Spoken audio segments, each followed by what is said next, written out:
반갑습니다. 2021학년도 수능특강 오랜만입니다. 지문 뜯어읽기 오늘은 지리적 집중 모형에 대해서 공부하도록 하겠습니다.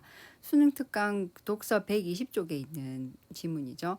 자, 지난번에 선생님하고 같이 지문은 공부했는데 그 지문 가운데 나오는 표 내용이 조금 어려워서 일단 활동지에는 선생님이 그 내용을 넣지 않았습니다. 자, 오늘 강의 들으면서 지문에 있는 표를 어떻게 읽어야 하는지 그리고 그때 자세하게 설명하지 못했던 세부 내용까지 오늘 같이 공부하도록 하겠습니다. 먼저 1문단의 중심 내용은 리카도의 비교 우위론이 무엇인가 하는 거였습니다. 한 나라와 다른 나라가 있을 때 한 나라가 다른 나라에 비해서 A가 B에 비해서 모든 재화에서 여기서는 두 개의 재화를 비교를 했는데 재화는 물건이죠. 이런 물건들을 만들어내는 생산 비용이 모두 낮아서 두 재화 모두의 절대 우위를 갖는다 하더라도, 그러니까 다시 말해서 노동력이든 아니면 원자재 가격이든 A 나라가 훨씬 그런 위치에서 유리한 위치에 있다고 하더라도 두 재화 생산의 기회비용을 비교하자면 상대적으로 낮은 재화가 존재하게 된다는 얘기입니다. 그래서 한 나라가 모든 상품을 다 생산하는 것보다 다른 나라하고 이렇게 나눠서 상품을 생산하면 훨씬 더 양국의 생활 수준이 향상될 수 있다라고 이야기했습니다. 이게 리카도의 비교 우위론이었습니다. 자, 그래서 이렇게 하면 국제무역에 있어서 각국이 비교 우위를 갖는 재화를 생산해서 전문화를 하게 되면 그 재화를 서로 교환하게 되고, 그래서 그것이 세계 생산을 결국은 증가시키게 될 것이라는 거. 자, 이게 1문단의 중심 내용이었습니다. 근데 이 글 전체에서는 리카도의 비교 우위론이 중심은 아니었죠. 자, 이 다음 문단하고 연결된 내용을 잘 봐야 되겠습니다. 자, 앞문단에서 이렇게 이어지고 있습니다. 이러한 비교 우위론은 근본적으로 생산 규모가 증가하더라도 생산의 증가율이 생산 비용의 증가율과 차이가 없다는 수학 불변을 전제로 한다. 자, 중요한 내용입니다. 리카도의 비교 우위론에서는 생산량이 증가해도 생산 비용이 결국은 같이 증가를 하게 될 거라는 얘기입니다.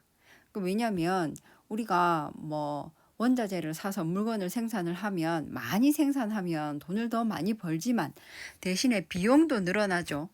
그 원자재를 더 많이 사야 되는 거죠. 그래서 생산 비용도 많이 증가하기 때문에 수확하는 것은 불변한다 라고 생각을 했다는 겁니다. 자, 이거는 비교 우위론의 내용입니다. 자, 그러나 여기서부터가 중요한 내용이죠. 자, 실제로는 많은 산업에서 규모의 경제가 발생한다고 했습니다. 자, 규모의 경제는 수업 시간에도 선생님이 한번 이야기를 했죠. 예를 들어서 우리가 어떤 소프트웨어를 하나 개발을 해서 한글 지금 있는 거지만 한글 2021 이런 프로그램을 하나 만들었다고 칩시다. 자, 처음에 얘를 만들 때는 그 비용이 많이 들어가겠죠. 인건비도 그렇고 프로그램 개발비 여러 가지 비용, 공장을 사무실도 빌려야 되고 안에 집기도 사야 되고 이렇게 돈이 처음에는 많이 들어가지만 일단 개발을 하고 나면 한글 2021이라는 이 프로그램은 그냥 그 다음부터는 다른 비용이 들어갈 게 별로 없는 거죠. 처음에 했을 때보다. 그래서 계속 여러 장을 이렇게 팔 수 있게 되는 겁니다. 한 사람 한 사람 이렇게 다 팔면 되니까. 자, 그래서 이런 것처럼 규모의 경제가 발생을 하게 된다는 겁니다. 그래서 생산 규모가 커지면 생산량의 증가율이 생산 비용의 증가율보다 커진다. 그래서 비용이 증가하는 것보다 생산량의 증가율이 더 커져서 수확이 체증하게 된다는 얘기입니다. 여기 나와 있던 수확 불변하고는 다른 내용이죠. 수확하는 양이 점점 더 늘어나게 된다. 자, 그게 바로 수확 체증입니다.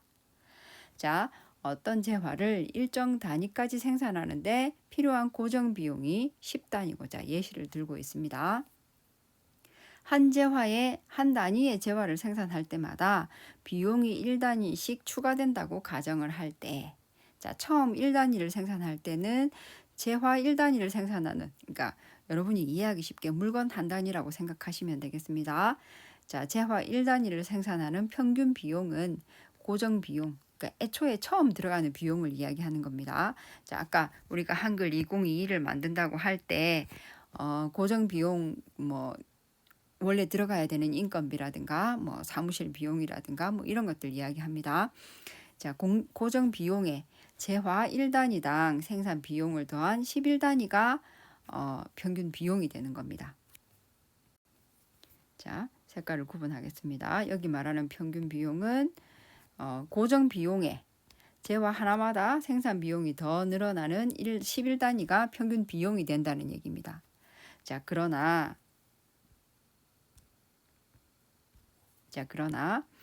2단위를 생산할 때에는 총 12단위의 생산 비용이 들어가니까 한 단위씩 평균 비용을 계산하면 자 6단위가 되고 3단위를 생산할 때는 3분의 13단위로 줄어들게 된다는 거. 자, 그래서 바로 수학 체증이 일어나게 된다는 겁니다. 그래서 처음에 들어가는 비용만 조금 더 많아지면 그 다음에 생산량이 점점 더 많아져서 수익이 더 많아진다는 내용입니다. 자, 그래서 실제로 그 비교 우위론에서 말했던 이거보다 그러나 이후에 실제 많은 산업에서 아까 선생님 말한 것처럼 처음에 비용만 어느 정도 투자를 하고 나면 생산량이 점점 늘어나서 비용 증가보다 생산량 증가가 더 많아지는 걸 수학 체증이라고 말합니다.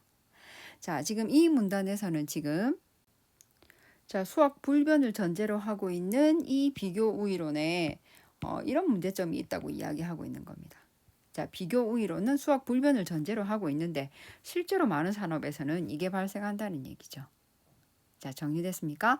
자, 이 수학 체증에 대한 내용을 가지고 다시 3번 문단이 이야기가 시작이 됩니다. 자, 3번 문단입니다. 자, 여기서부터는 4번 문단하고 사이에 있는 표 내용을 이해하기 위해서 알아야 될 전제 조건들이기 때문에 자, 천천히 따라오시기 바랍니다. 자, 3문단 미국의 제조업 벨트 형성에는 미국의 제조업 벨트. 자, 여기서는 제조업 벨트는 여러분도 사회 시간에 이거 공부한 적이 있죠. 자, 미국에서 제조업이 엄청 이렇게 호황을 이룰 때 제조업이 밀집된 그런 공장 지대가 있었습니다. 지금은 그렇진 않지만 옛날에 한참 미국에 있는 디트로이트. 자, 여기는 자동차 도시로 유명한 곳이었죠. 그래서 노동자들도 굉장히 많았고 여기 그 노동력이 집중이 돼서 굉장히 호황을 누리던 그런 동네였습니다. 자, 그리고 여기 외에도 피츠버그 필라델피아 이런 데처럼 철강 산업이 유명했던 이제 그런 제조업 중심 도시들이 있었습니다. 자, 그런 도시들에는 그 공장도 많이 이렇게 집중이 되고 공장이 많이 집중되니까 거기에는 당연히 노동자들도 거기에 많이 들어가게 되고 인구가 이렇게 많아지니까 여러 가지 편의시설도 거기에 이렇게 집중이 됐겠죠. 그래서 미국의 제조업이 이런 그 벨트를 이루는 아주 이제 공업 도시가 이렇게 형성이 됐었다는 얘기입니다. 자, 이런 미국의 제조업 벨트가 형성하기에 하는 과정에는 수학 체증이 아주 중요한 요소로 작용을 했다는 얘기입니다. 자, 이거를 폴 크루그먼이라는 사람이 지리적 집중 모형이라는 이런 방식으로 설명을 했습니다. 자, 지리적으로 집중돼 있다. 그러니까 공장지대 이런 것처럼 그 사천에도 공장지대가 있죠. 항공산업과 그 비행기와 관련된 여러 이제 부품 공장들이 이렇게 집중돼 있는 거죠. 자, 그런 지리적 집중 모형. 자, 이런 것을 그 지리적 집중 모형이라고 이렇게 설명을 한 겁니다. 폴 크루그먼이. 자, 지리적 집중 모형은 자, 공급에서의 수학 체증. 우리 아까 이 문단에 이야기한 것처럼 그 처음에 고정 비용을 딱 쓰고 나면 그 이후로는 비용이 그렇게 많이 늘어나지 않고 생산량이 더 많아져서 수익이 훨씬 많아지는 거. 자, 그런 걸 수학 체증이라고 이야기합니다. 자, 공급에서의 수학 체증. 그 다음에 공급과 수요를 연계하는 수송비. 당연히 물건을 이렇게 생산을 했으면 다른 곳으로 이렇게 그 배달을 보내게 되니까 그런 거에는 당연히 수송비가 들어가는 거죠. 여러분이 택배로 물건을 살 때도 10,000원짜리 물건을 사면 뭐 2,500원에서 3,000원 정도의 그 배송비를 물게 되는 거죠. 그러니까 물건 값에 이 배송비, 수송비가 차지하는 비중도 상당히 큽니다. 자, 그래서 이런 공급과 수요를 연계하는 수송비. 자, 그리고 수요. 자, 수요는 자, 이렇게 개념을 다시 정리하고 가겠습니다. 자, 수요 한 번만 정리하겠습니다. 자, 재화나 용역에 대해 어떤 물건이나 누군가가 일을 하는 것에 대해서 구매력을 가지고 있는 구매력이 수반된 욕구를 수요라고 이야기합니다. 어떤 경우에는 유효 수요라는 말을 쓰기도 하는데 어떤 욕망을 충족시키기 위해서 제한된 소득의 일부를 지출할 수 있을 때, 돈을 낼 수 있을 때 수요가 된다라고 이야기를 합니다. 자, 그래서 이 지리적 집중 모형에서는 수학 체증과 수송비 그리고 수요, 자, 이 세 요소의 상호작용에 기초해서 지리적 집중 모형을 설명하고 있다는 얘기입니다.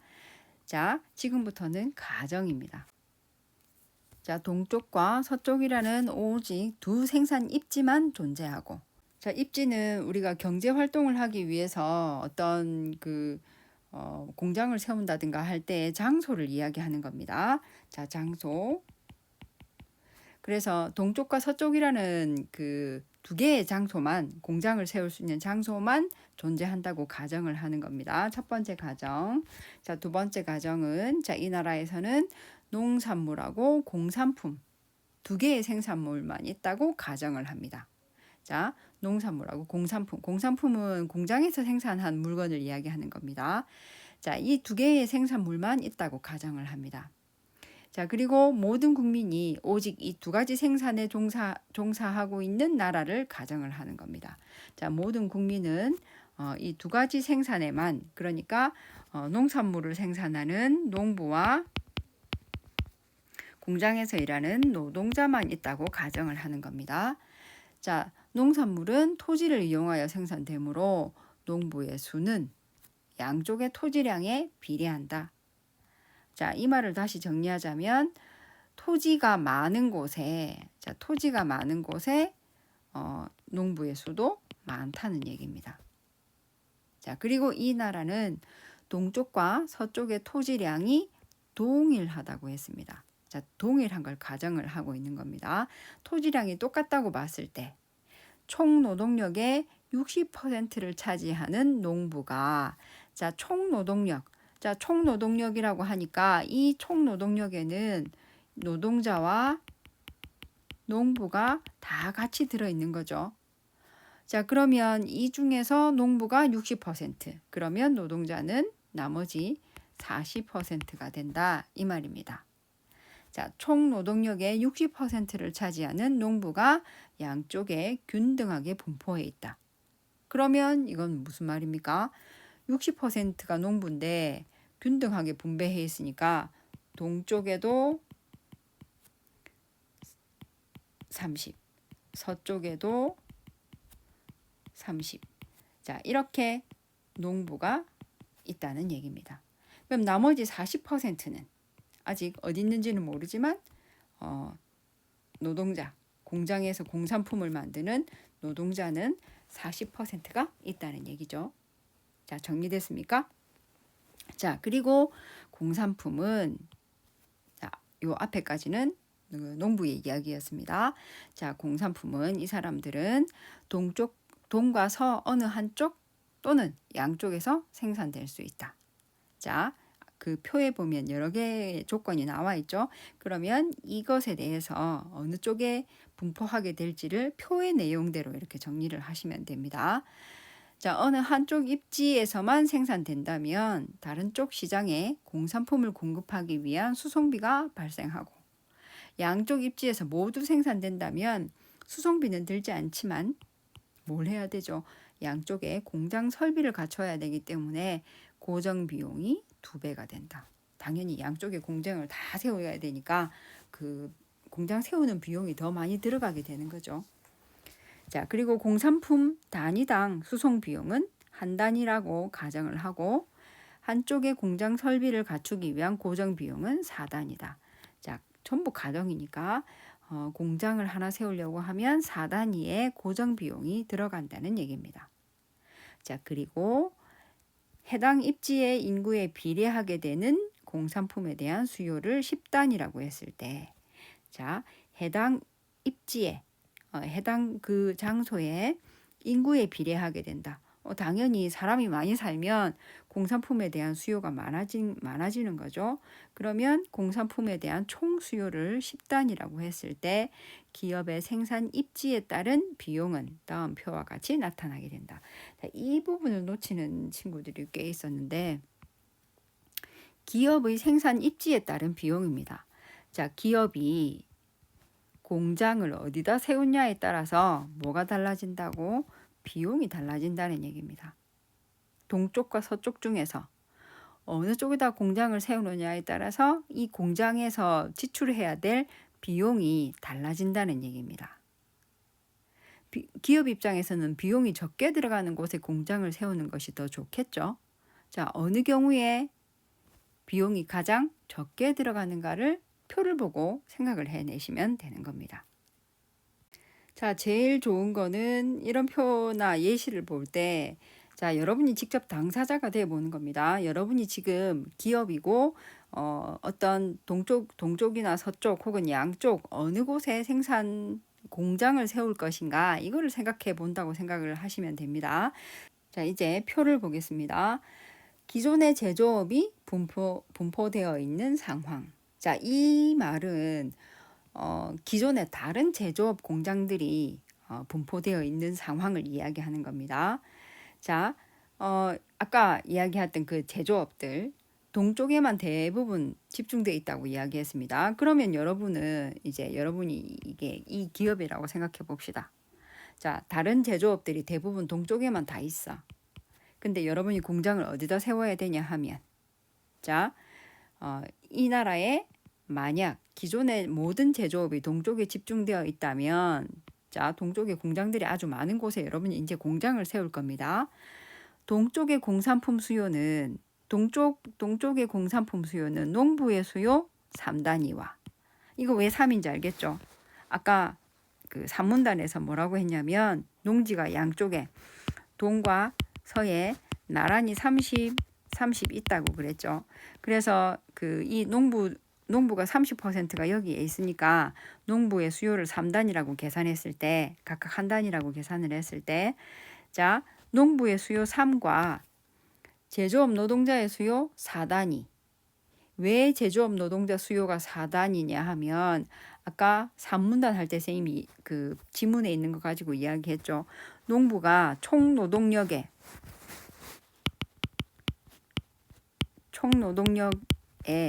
60%가 농부였고 노동자가 40%입니다.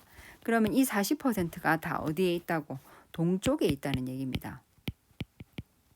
기존의 제조업이 이렇게 동쪽에만 전부 집중되어 있으니까. 그래서 제조업 노동자의 수요 4단위를 합쳐서 7단위가 수요가 있다는 겁니다. 동쪽에. 그리고 서쪽의 공산품 수요는 당연히 얘네들밖에 없죠. 자, 농부의 수요만 있기 때문에 3단위만 돼. 그러면 여러분은 공장을 어디다 세워야 됩니까? 동쪽에 공장을 세우면 그 단일 공장에서 동쪽과 서쪽 시장에 공산품을 공급한다면 공장 설비를 갖추기 위한 고정 비용 4단위와 수송비 3단위가 발생을 합니다. 만약에 여러분이 동쪽에다가 공장을 세운 경우에 이거는 공장 세우는 비용이죠. 자, 공장을 세우는 비용 4단위. 그리고 이 수송비 3은 뭐냐면 서쪽에 농부가 3단위가 있으니까, 수요가 3단위가 있으니까 그 사람들을 위해서 배달을 해야 되는 거죠. 그래서 수송비가 3이 들어갑니다. 그러면 여러분의 입장에서는 공장 세우는 비용과 수송비 3 해서 총 비용은 7단위만 들어가게 된다는 얘기입니다. 이해됐습니까? 그런데 만약에 여러분이 뭐 다른 뭐 땅값이 싸든 뭐가 마음에 들어서든 서쪽에다가 공장을 세운다고 할 때, 그러면 서쪽에다 공장을 세우면 공장을 세우는 비용 4가 들어가겠죠. 자, 그런데 수송비가 갑자기 7로 늘어났습니다. 왜 7이죠? 이 7은 동쪽 농부 3단위, 그 다음에 동쪽 노동자 4단위, 이 사람들을 위해서 배달을 해야 되는 겁니다. 수송비가 들어가는 거죠. 그래서 그 수송비가 7이 되는 겁니다. 그러면 비용이 총 합해서 11단위가 되는 거죠. 그러면 여러분 어디다가 세우는 게 더 낫다고? 동쪽에다가 공장을 세우는 게 여러분한테 훨씬 더 유리하다는 얘기입니다. 자, 이해됐습니까? 자, 계속 같은 내용입니다. 이는 서쪽의 단일 공장에서 전국 시장에 공급할 때, 여기서 전국은 동과 서 둘을 다 이야기하는 겁니다. 자, 전국 시장에 공급할 때 발생하는 총 비용 11단위보다 이 11단위보다 유리하다. 자, 또한 그것은 동쪽과 서쪽 양쪽에 공장을 세우는 것보다 훨씬 더 유리하다고. 양쪽에 이렇게 공장을 세운다고 하면 고정 비용은 양쪽에 세우니까 양쪽에 동쪽 4, 서쪽 4 이렇게 세우면 수송비는 하나도 안 들어갑니다. 왜냐하면 그 지역에서 생산해서 그 지역에 그냥 바로 물건을 팔면 되니까. 자, 그거보다 8보다 훨씬 더 얘가 더 유리하다는 얘기입니다. 자, 따라서 모든 제조업이 동쪽에만 집중되어 있을 때는 기업의 가장 합리적인 선택은 여러분은 동쪽에 공장을 세우는 게 가장 낫다는 겁니다. 자, 이처럼 제조업의 분포 상황에 따라 기업의 생산 입지에 따른 비용이 달라지니까 이에 따라 기업의 합리적인 선택이 달라지게 된다는 얘기입니다. 그러면 가능하면 기존 제조업이 분포되어 있는 곳에 같이 이렇게 공장을 세우는 게 훨씬 더 생산 그 기업의 생산 입지에 따른 비용이 더 적게 든다는 거죠. 그러니까 노동자나 수요가 많은 곳에 공장을 세우는 게 훨씬 더 비용도 적게 들어가고 더 이렇게 수익이 높아질 수 있다, 이 얘기입니다. 자, 아까 표의 내용을 이해했으면, 자, 이것도 표 내용을 그냥 그대로 이해를 해서 보시면 되는데, 선생님이 위에 이거는 따로 붙여놓은 겁니다. 본문에는 없었던 겁니다. 기존 제조업이 양쪽에 똑같이 분포되어 있는 경우, 그 다음에 또 반대로 서쪽에만 집중되어 있는 경우, 이건 그냥 반대니까 똑같은 거죠. 자, 문제 풀 때 이거는 여러분들이 이해해 보시면 되겠습니다. 자, 이렇게 해서